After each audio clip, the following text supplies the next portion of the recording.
This is the Diamond Hogs Podcast with Mason Choate and Robert Stewart. Welcome to the Diamond Hogs Podcast. Should we call it episode? The honorary? Welcome to the OmaHawgs Podcast. I am your host, Mason Choate. He is Robert Stewart. We got producer Christian in-house. Arkansas just punched its ticket to the College World Series. Oh my goodness. Okay, first of all, before you say anything, also Tennessee lost to Notre Dame today. I was right. I didn't want anybody else to say a thing before I said that. Go ahead, Robert. I was going to say, nobody tell the licensing department about our temporary name change. Yes, everybody keep it on the DL that we said OmaHawgs Podcast. For those who don't know, all the new listeners this year, last year, our podcast was called the OmaHawgs Podcast, and the licensing department came at us. So now we're the Diamond Hogs Podcast, but for today it's the OmaHawgs Podcast. Guess where the Diamond Hogs are going? The Diamond Hogs are going to Omaha. They beat North Carolina 4-3 after two weather delays. It was 6.5 hours worth of just like some baseball, here's a weather delay. Some more baseball, here's a weather delay. And then some more baseball. And that time, Arkansas won it 4-3. Brady Slavens walks it off. How about Brady Slavens, who took a lot of heat last year and early this year, too, for not being the same player he was before his injury in Hoover last year? And then what a moment for him. What a series for him. I mean, not just a moment. Like, he had two RBIs in Game 1 and then walks it off in Game 2. Good for that guy. Good for Arkansas as a whole after how last year ended. I think that's the big thing is the way the season ended last year. And it's almost like it was just in the back of your head the whole time, especially in this game, was like, is Arkansas going to blow it again? You know? I mean, you had another game, but you mentioned it on Twitter. They brought Zach Morris in late. Hagen Smith was in late. So people were already in my mentions. Who do they start tomorrow? And it's like it's going to be a bullpen day, but they didn't have to. Of course, we know that by now. But for them to finish it off, to win the Stillwater Regional, and to win this one, not even lose a game in the Supers against a good North Carolina team. They were a good baseball team. Oh, yeah. After the way they ended the season, losing a series to Alabama, going 0-2 in Hoover. I was telling Christian when we walked in, Arkansas was on the Mississippi State path of last year. I mean, this isn't news, but yeah. Go ahead and lock in your future bets on Arkansas to win the national championship. It's not going to be easy whatsoever. Oh, of course not. They're going to be playing against the 7 hottest teams, maybe. 7 other hottest teams. 7 other hottest teams in all college baseball. And it is not going to be easy, but this Arkansas team, they want to win baseball games. Of course they do. I mean, you mentioned it right there. Omaha, we know that Ole Miss is the only other team on the right side of the bracket to clinch its spot in the World Series already. First trip since like 2014, I think I heard. And it's funny because people were calling for Mike Bianco's job earlier this season. People were calling for Dave Van Horn's job. Of course. Well, yeah. People were. We don't even need to get into the stuff that people were saying about Arkansas baseball.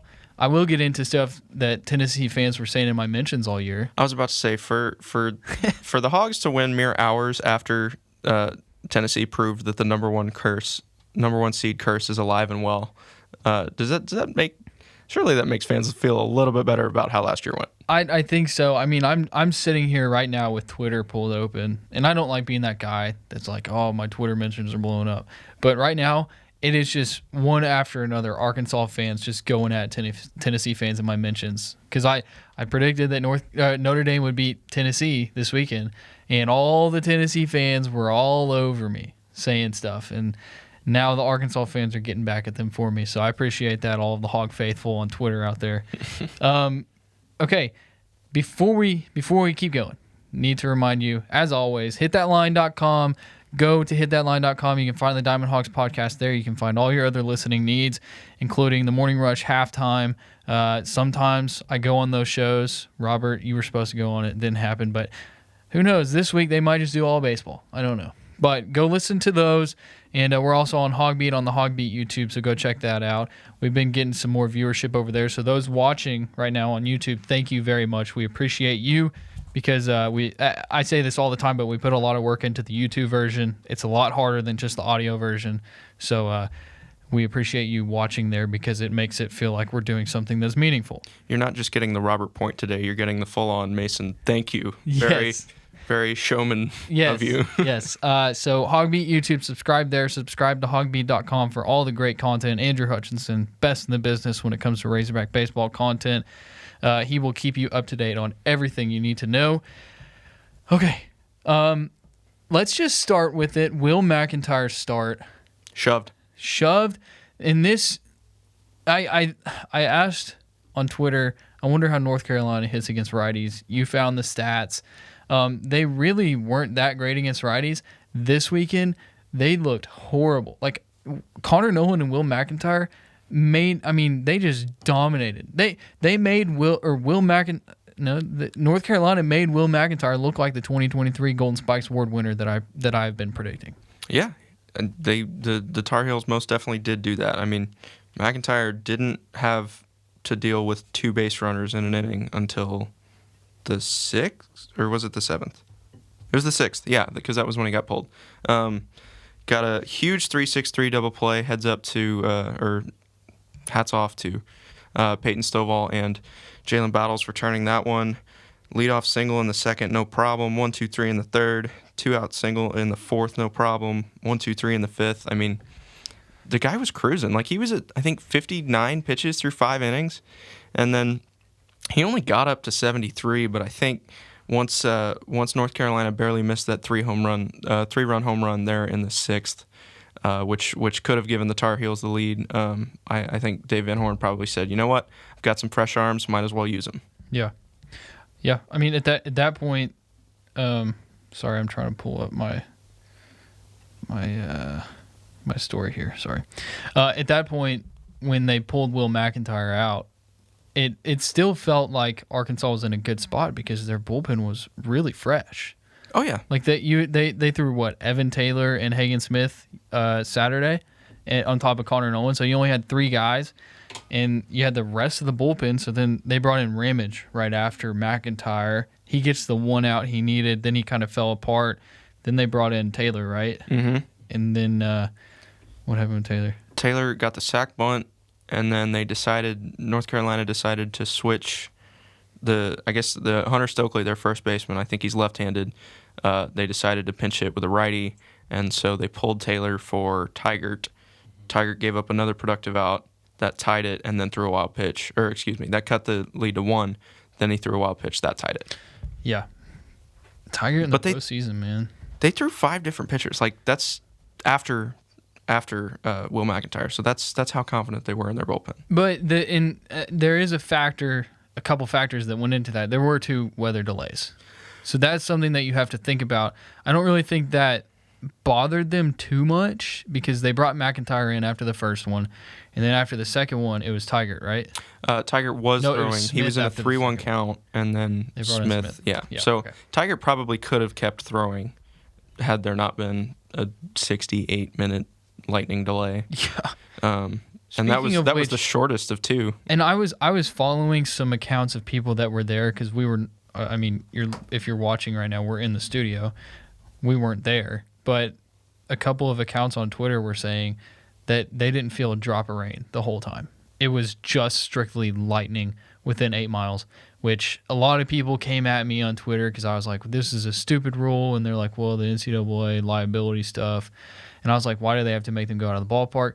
If you don't think that I don't understand that, yes, it makes sense. If they're if they're on the premises and they get struck by lightning, then they're liable, the university and the NCAA. Like, that is, of course, I understand that. I think it's stupid, though. It is silly. Anyways.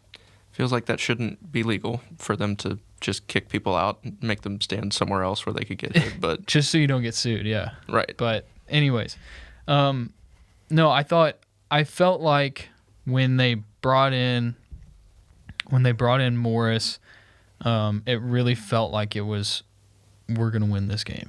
Like, we feel like we're gonna win this game. I got that vibe too. I think they knew that Davis Palermo was approaching what was, I guess, regarded as his limit as far as number of pitches goes. I don't know how many he threw, but I know he threw 3 innings and a third. So, I mean, they stretched him out. I remember the broadcasters were talking about they like to usually go 9 outs, no more. So 10 was pushing it. And, of course, the 10th, by that point, he had already loaded the bases, and it was a fielder's choice that tied the game. Yeah, it just, I don't know, man. I was telling Christian on our way up here, I had already typed out my final score tweet of North Carolina winning. And then my wife was like, "What are you doing?" And I said, "Yeah, what are you doing?" I said, "I'm getting ready. I'm just preparing." And she was like, "Why would you do that?" And I said, "Because there's 3 outs left. North Carolina has all the momentum right now, and I'm just getting prepared." And she was like, "Well, Arkansas they still have a chance." And I was like, "Okay." So I typed up a tweet for Arkansas to win too. Sure enough, I mean, it happened. We saw what happened. Right. And then I think what we really need to do is we need to give props to Kendall Diggs. Friend of the podcast, Kendall Diggs, went up there, got a walk in a big situation. What's up? It's hilarious that he got a walk in Gregory's spot. I mean, right. Kendall Diggs is kind of like, I mean, this is going to come off rude. It's not meant to be rude. He's kind of like a great value Zach Gregory. But he swings the bat. That's the difference. He's got a little more pop than Zach does. But he has a great eye at the plate.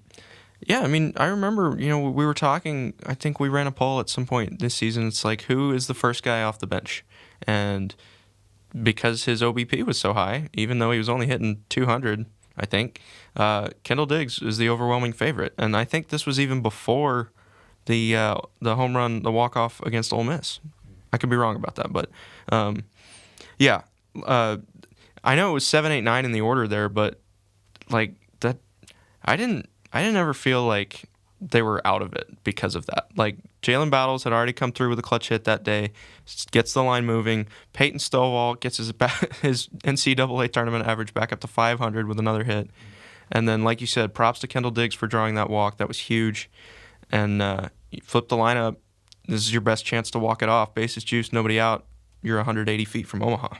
Yeah, no, and I think I agree with what you're saying and that's the great thing about this Arkansas lineup is there's not a spot in the lineup where you just don't feel like they're going to come up and they're not going to do anything. This lineup, top to bottom, there's guys that can make a clutch hit. You mentioned it with Battles. Battles could, Stovall could, they both did. Kendall Diggs comes in, pinch hits for Zach Gregory, draws a walk. Then Webb comes up. All you got to do is make contact. You just got to put the ball in play. And even if he would have gotten that double play, like even if North Carolina would have turned that double play, the game is still tied and you still have a runner on third. That's right. The winning run is still 90 feet away. And then Brady Slavens comes up, and here I go to my wife again. She was like, Slavens is really good. He could hit a home run. And I was like, all he has to do is just hit the ball as far as he can. Get the ball in the outfield. Because I was like, Brady Slavens can hit the ball as far as anybody on this field right now. And all he has to do is just swing the bat as hard as he can. He hit it through the right side. It was a grounder. Barely snuck past the second baseman's glove. I mean, did you see him? Like he just close. Face down on the grass when he saw it happen. And Arkansas wins. Christian, from a fan perspective, how'd it feel?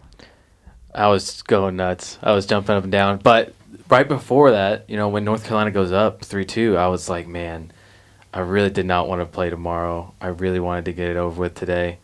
And I was like, if they can just somehow tie it, that's all I want. And but they did more than that, obviously. So Christian sent me a text when, what was it, the second weather delay?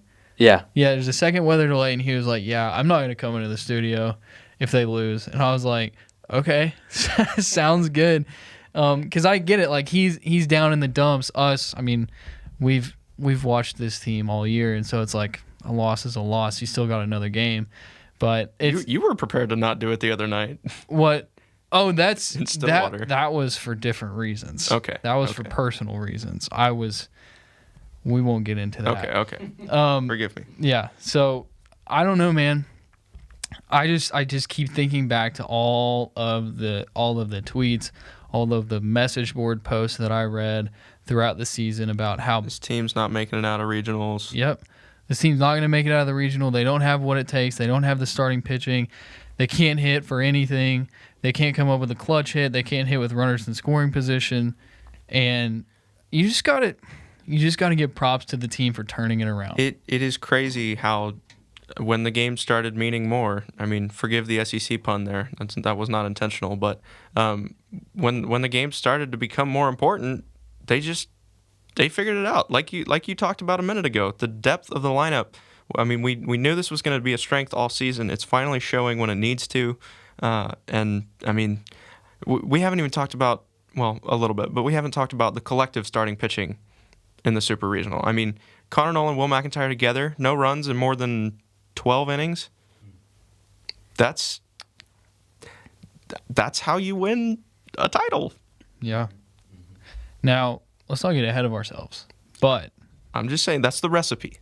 I agree. But as far as this game goes, I mean, for Arkansas to do what they did, to outlast, because every single time it went into a weather delay, it just felt like, they're going to come back out, and you don't know what's going to happen. Because there was momentum one way or the other every time, and you didn't know what was going to happen. And for them to come out of both weather delays, come out on top, beat North Carolina the way they did on Saturday, do the same thing on Sunday. Now you don't have to play on Monday, which is great. And so you get that extra day of rest, and you're going to Omaha. Yeah. And the big thing about this team going into the postseason was, and we talked about it a lot this season, was this team needs to host a regional and a super regional because they cannot pitch on the road. The switch has been flipped. I mean, how many times did we hear they don't have the switch? That's just not there this season. They found it. Here's the thing. People seem to forget that baseball is a very long season and that it is a marathon, not a sprint. You can have periods where you slow down. It's a very good analogy. You know what? They're picking it up. They're picking up the pace exactly when they need to. And for the first time in 3 years, they're back in Omaha. So don't worry about a 2, 3, 4 week-long slump if your team is winning close to 40 games. All you got to do is make the tournament. I mean, just look at Ole Miss. Ole Miss was dead. Was on the verge of not making the tournament. Not even making the SEC tournament at one point. That's true. They were in the basement of the SEC West for a long time. They were right there with Mississippi State. Yeah. It was like, which Mississippi school is going to be the laughingstock of the SEC this year? It was Mississippi State. No, we're not even going to get into Arkansas winning the national championship and then being Mississippi State next year. We're not going to get into that. Okay, Christian, go ahead. If you talk about Ole Miss, talk about Auburn. They just won yesterday too. Yeah. How are they still here? They've got to outlast Oregon State, though. That's true. Yeah. Talk about flipping a switch. I mean, they didn't really show up to Hoover either. I mean, they hung up. They lost to Kentucky, right, in the first game? Yes, they did. Yeah. Their only run was a Sonny DeShera solo shot. I know where you're going with that. Dude, when I saw him, I honestly root for that guy now, just because of his walk-up song. That's funny. But I mean, think about it. I don't have the scores in front of me, but I know they scored a bunch of runs in the regional, swept it. They went 3-0, and then did they take it to Oregon State last night, or was it just a close, high-scoring game? I see 7-5 right now. Okay. I don't know the box score, like who did what. I believe that. No, the other one I was thinking of was like 13-12 UConn Stanford, I think. Yeah. Okay. So yeah, like you said, let's not get ahead of ourselves with Auburn there. Game 2 is coming Sunday night. It's a late one out on the West Coast. But yeah, I mean, who would have thought that the unseeded Arkansas and Ole Miss would be going to Omaha while the number 1 overall Tennessee Volunteers would not? Crazy. I feel like I need to say a lot of things to Tennessee fans because this is all I'll say about it because I've thought about it. I don't think that I need to. I don't think I have to say anything to them. Not the Diamond Vols podcast. This is all I'm going to say.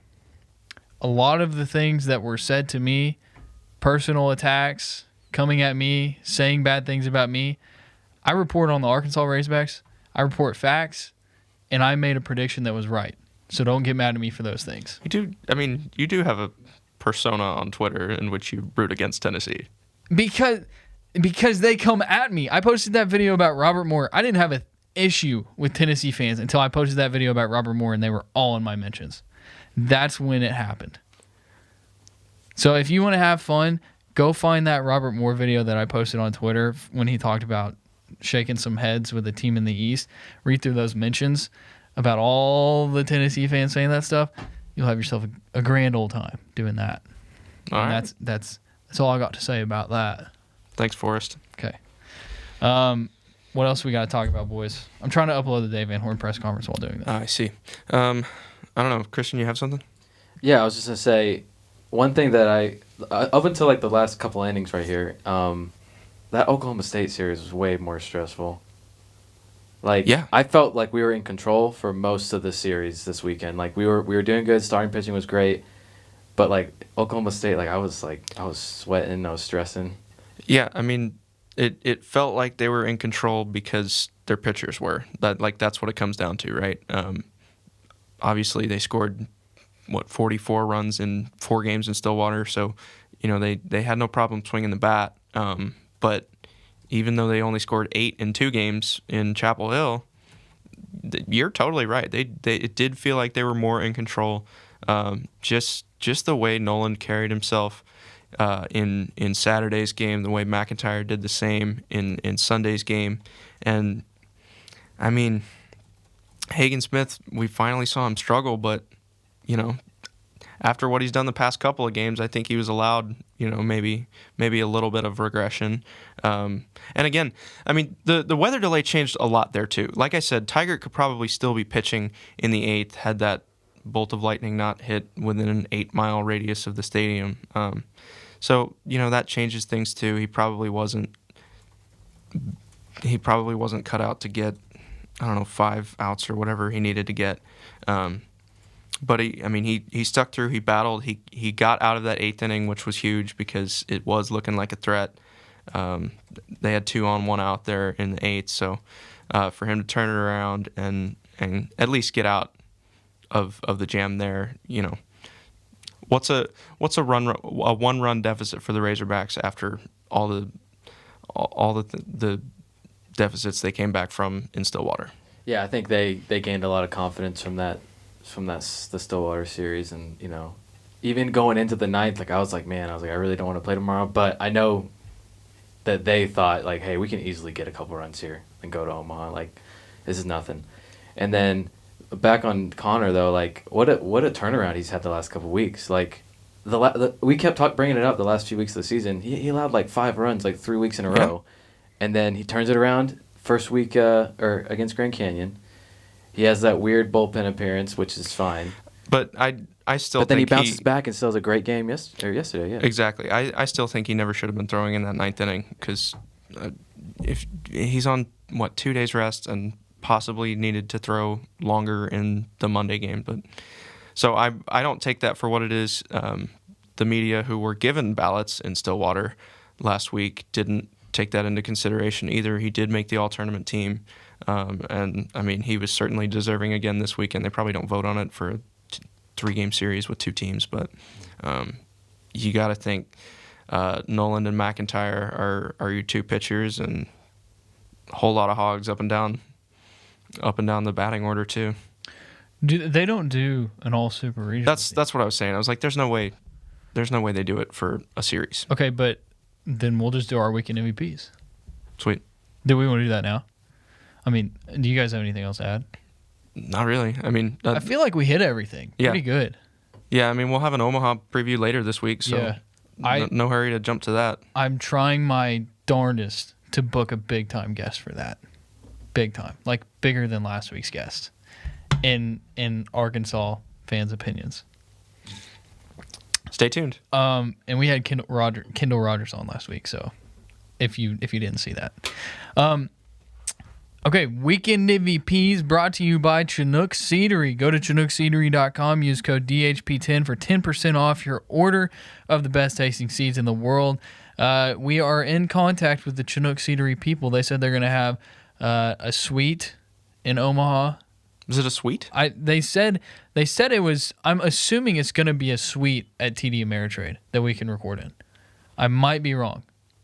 For what it's worth, I believe the ballpark is now called Charles Schwab Field. What the heck? Yeah. That's so gross. Thanks, man. How are we supposed to go from TD Ameritrade to Charles Schwab? That's like when they changed Arrowhead Stadium to GEHA Field at Arrowhead Stadium.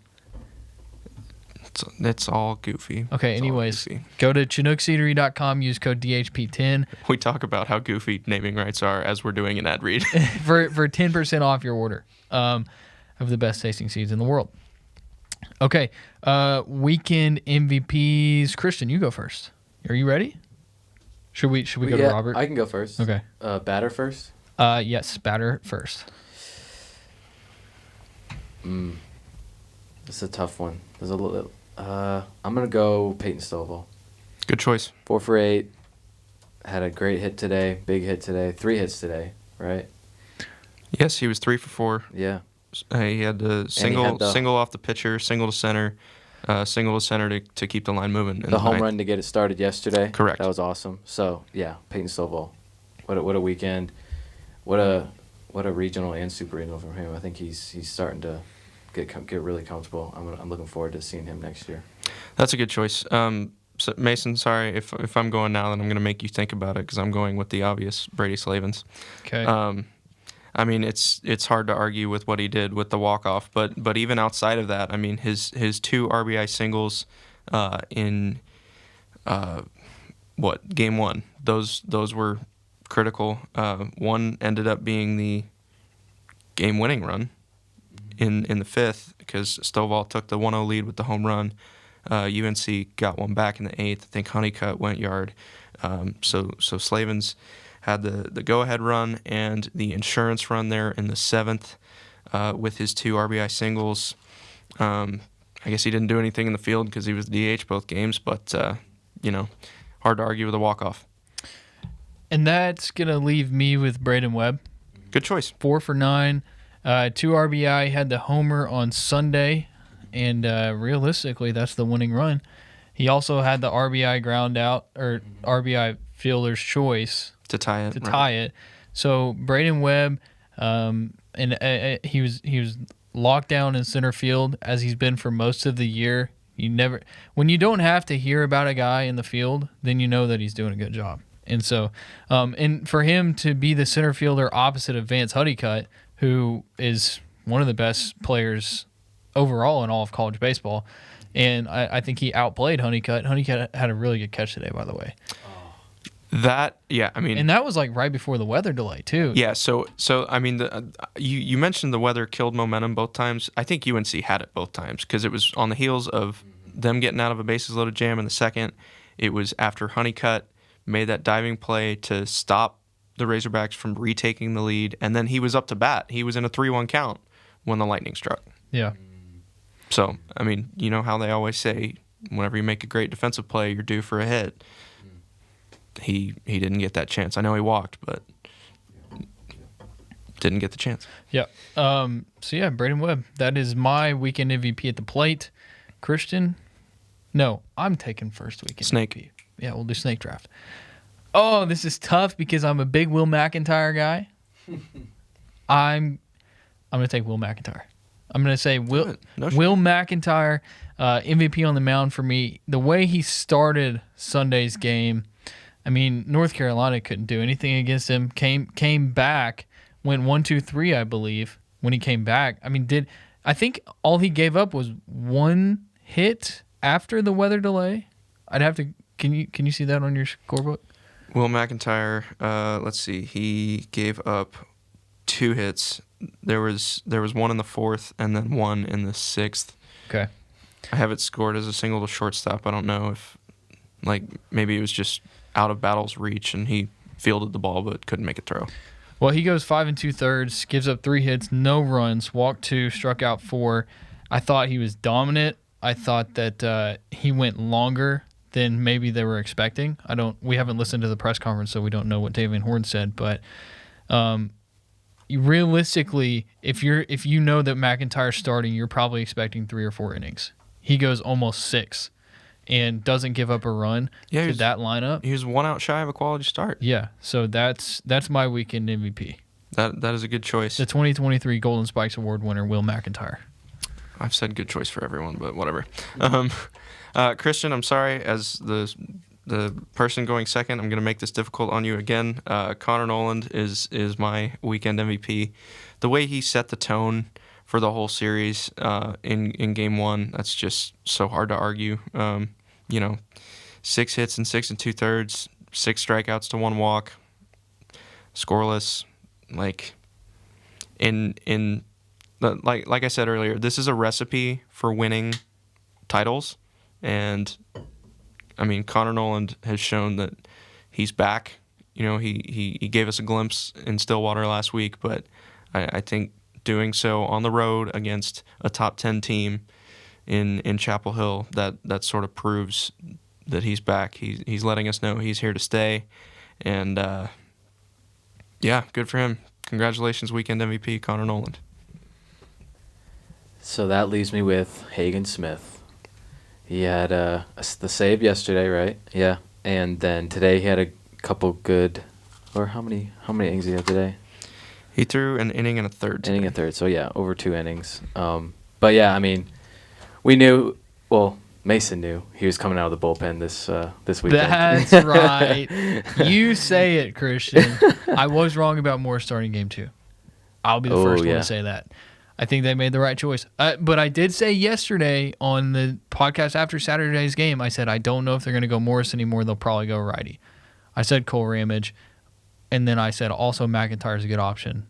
Ramage was my first thing, but I did say before it happened that it might not be Morris, but I was very adamant that it would be Morris earlier on in the week.